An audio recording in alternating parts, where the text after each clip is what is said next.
about when the mullahs came to power. Almost 900,000 people, Jews obviously, fled or were expelled from Muslim countries. Now bear that in mind, because it becomes very important that we have to differentiate between countries in a moment. The last major immigration was from Iran, as I said before, and thereafter there were individual sort of escapes from these kind of countries.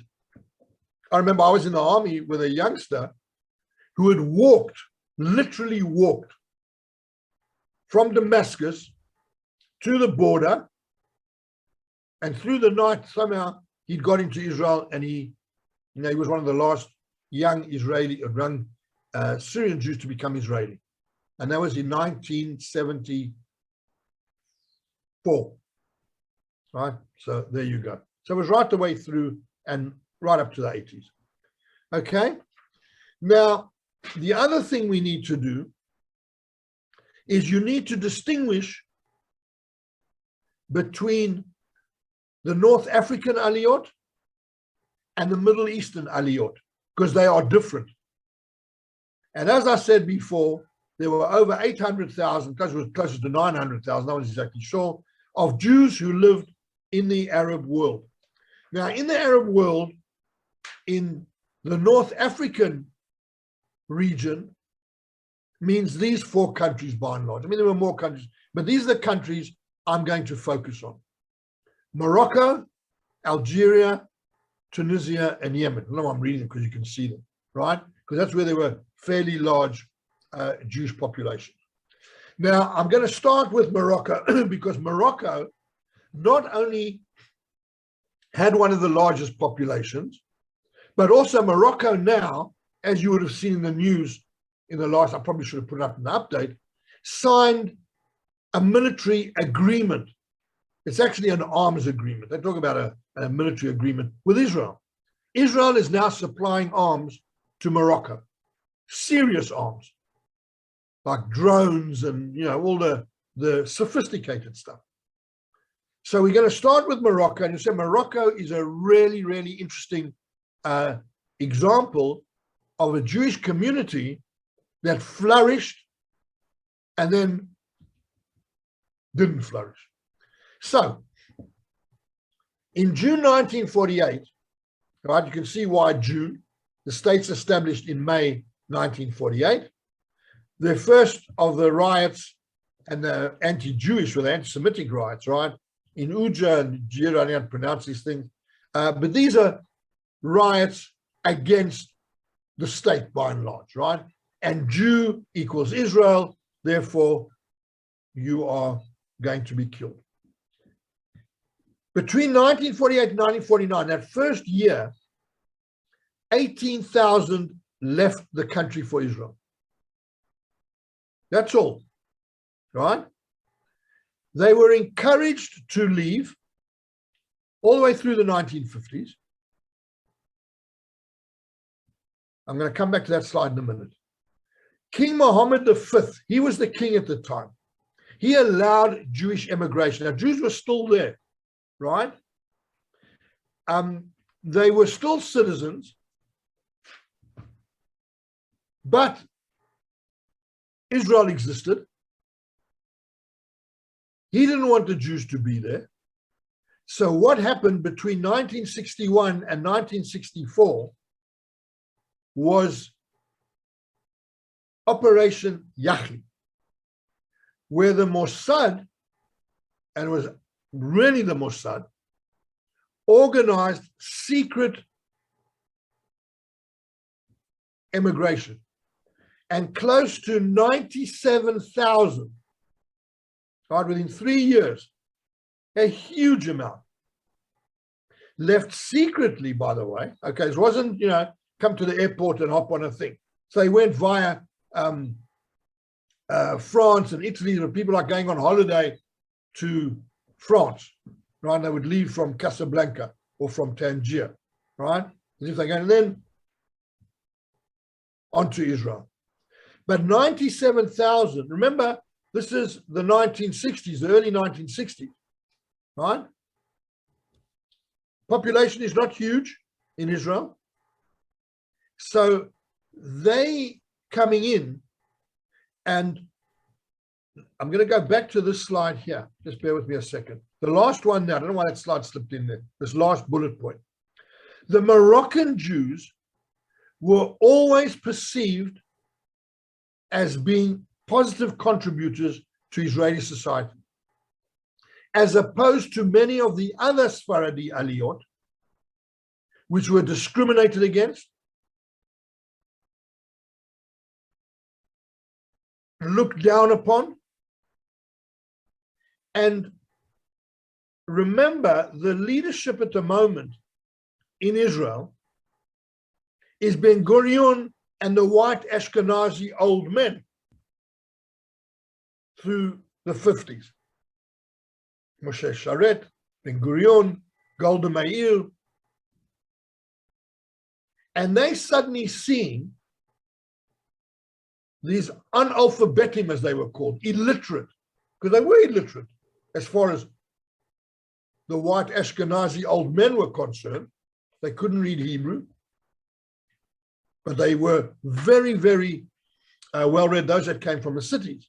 Then there were the others who came from villages, who had never seen a flush toilet before. They had never lived in apartment blocks.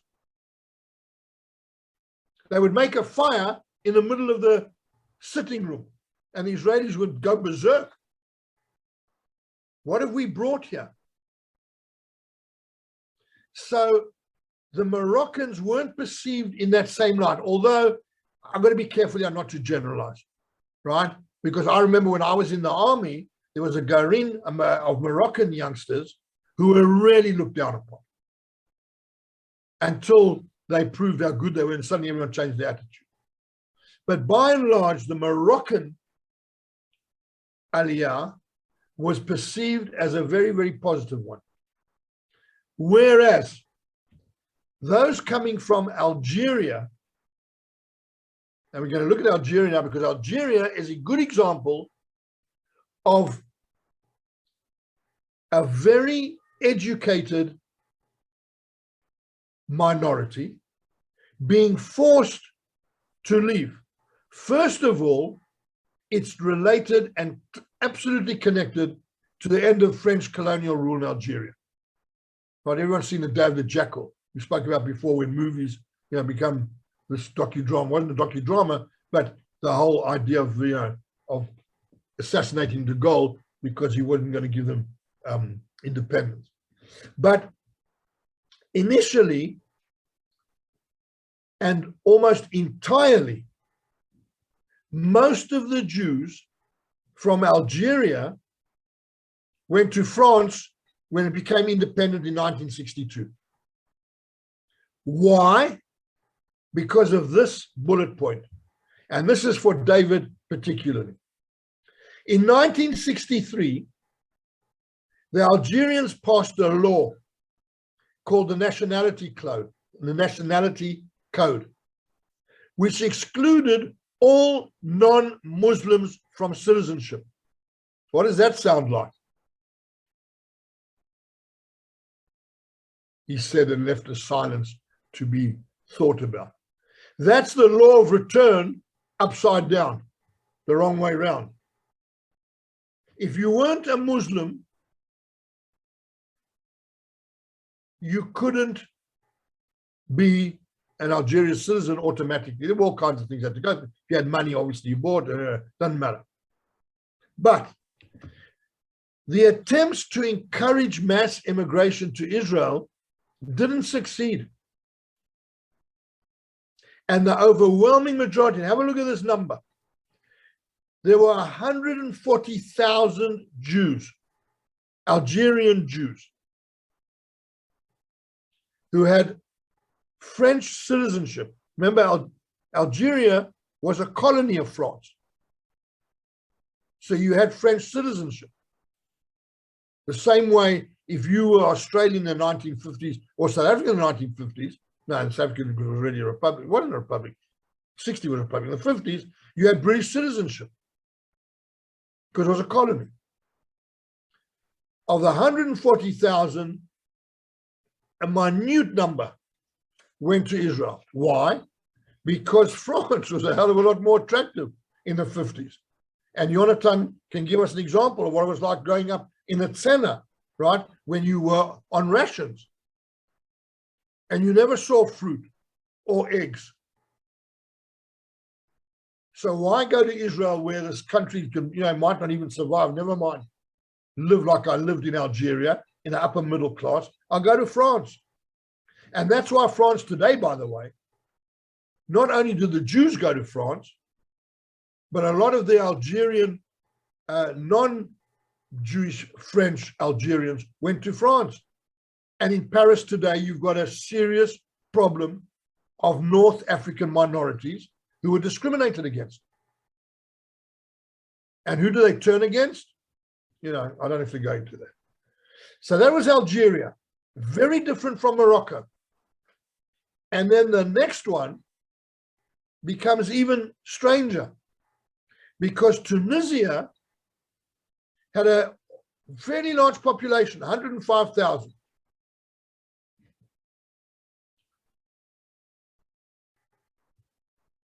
There are about 1,500 that are still there today because Tunisia didn't really become anti-Semitic until it became anti-Zionist after the Six-Day War.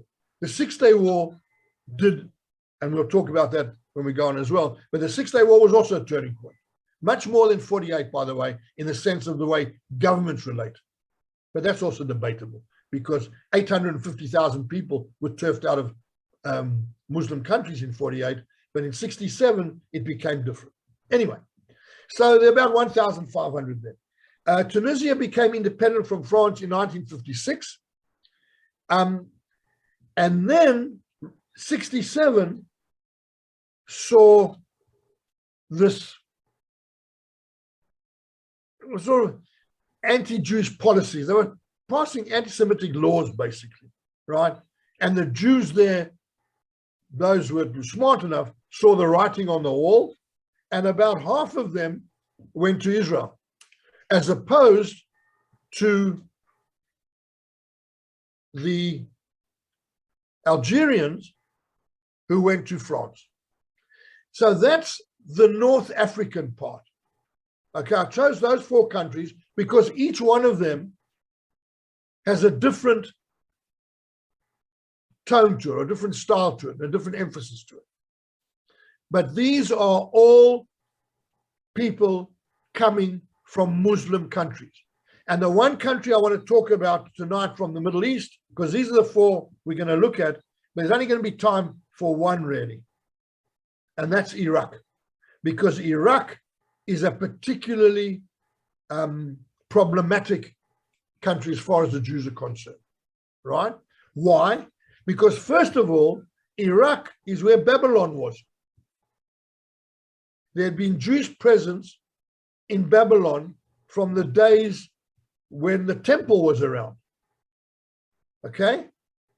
And in fact, in Israel, the Iraqi descendants or people who've got their roots in Iraq are known as Bavlim, from Babylon, originally from Bavel. Okay? But in the 1930s, the Nazis had huge influence in what was then Baghdad. It wasn't Iraq then. Husseini, right, who was very anti-Semitic, who was the main mullah in Jerusalem, he hung out from time to time in Iraq. And Mein Kampf was translated into Arabic and published in Iraqi newspapers.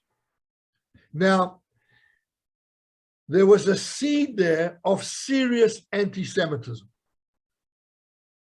And kids were taught in schools, Jews, money, drinking blood of babies for Pesach, the protocols of the elders of Zion, and those kind of horrendous stories were prevalent right the way through. And of course, 1948 saw a huge wave of anti-Semitism. In the same way that when the Nazis came to power and what they did as far as the Jews were concerned before the final solution, what did they do? Jews were removed from their government jobs. So if you were a teacher in Iraq, you lost your job. The same as you were a teacher in the 30s in Berlin, or any government job, doctors, lawyers, whatever.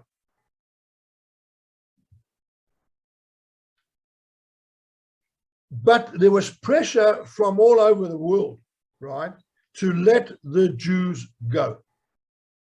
So they reversed their policy about allowing Jews to go, and they allowed Jews to emigrate, and that's when Operation Ezra and Nehemiah. Now, Ezra and Nehemiah, does anyone know who they were? Okay, you're on mute, I'll tell you. They were the two prophets who led, who led the Jews out of Babylon back to Jerusalem to rebuild the temple. So it's an interesting, again, it's a Mossad, obviously, right? And they lifted all but 6,000. There were about 130,000, I think, all in all. We'll come to that in a minute. And they went to Israel via Cyprus. Right? Again, the same kind of story. You're allowed to leave. They flew the planes in, similar to this Ethiopian exodus, by the way, which hasn't been enough in time. We'll get to that when we get to that 2 weeks down the road. But similar kind of thing. Just by the way, you know that the record for the number of people ever been on a Boeing 747. Does anybody know this? The number of people on a Boeing 747 is held by an Israeli El Al plane that flew 1,100 people out of Ethiopia. Also, they took all the seats out. Everything was literally ripped out the plane, and people sat on the floor. And they flew them from Ethiopia, from Addis Ababa to Israel. That's the record number of people ever flown out on a 747. You can look it up if you don't believe it. Anyway, so between 1950 and 1952, about 130,000 were airlifted to Israel. And here is the big crunch, and why I wanted to talk about this, and why I'm going to go into more detail. The number of descendants of Iraqi Jews now in Israel, or living in Israel, descendants living in Israel, is this. Almost 500,000. Now, if you stop and think for a minute, and this always is what blows my mind, to coin a phrase. When you talk about the Holocaust and you talk about 6 million, never mind the big number of 6 million. Stop at the number of 1 million kids and how many Jews there would be in the world today if those 1 million kids hadn't been murdered.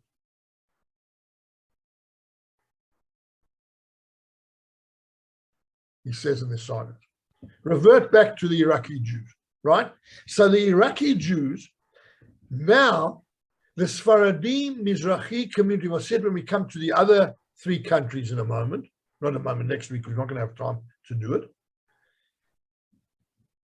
They, first of all, were settled in what's called Ma'abarot. A Ma'abara was a refugee camp by and large, right?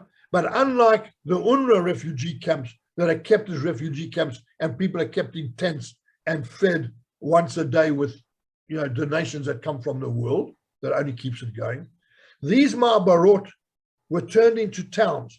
The unfortunate thing about this whole thing was they were settled in what's called the periphery, the peripheral areas of Israel. Dimona, Kiryat Shmone, Sderot. These are names that you obviously know about, right? And Jonathan can fill us in. I'm going to give you a couple of minutes just to talk about them, because I'm sure you would have visited 1 or 2 in your day. And the problem with these Ma'abarot were they were almost kept separate. And they didn't develop at the rate that they should have developed. And they didn't have the resources poured into them that they should have had. And as a result, the discrimination felt by Iraqi Jews, for example, was huge. And where was it directed? It was directed in 1977 in the election against the Labour Party, against what people would have expected to be its natural ally, the Labour movement. Who did they vote for? In mass, Menachem Begin, a white Ashkenazi old man who understood right from the beginning, because Menachem Begin, as opposed to Benjamin Netanyahu and the others in the Likud party today, was a liberal. He really, really was. I didn't like him. That's a different story for his politics. But in terms of the kind of person that he was, he understood what this discrimination was about. Although he was part of it, by the way, through the 40s and the 50s. That's what people forget as well. That's what makes it so absurd. Right? He was part of Etzel. I mean, he was, he was as much part of the creation of the state as anybody else. The fact that he was in opposition is irrelevant. But he read very quickly the mood of the discrimination that this Aliyah particularly felt. Okay, so I'm going to open, we've got 5 minutes now, brilliant, good timing. I'm going to open this up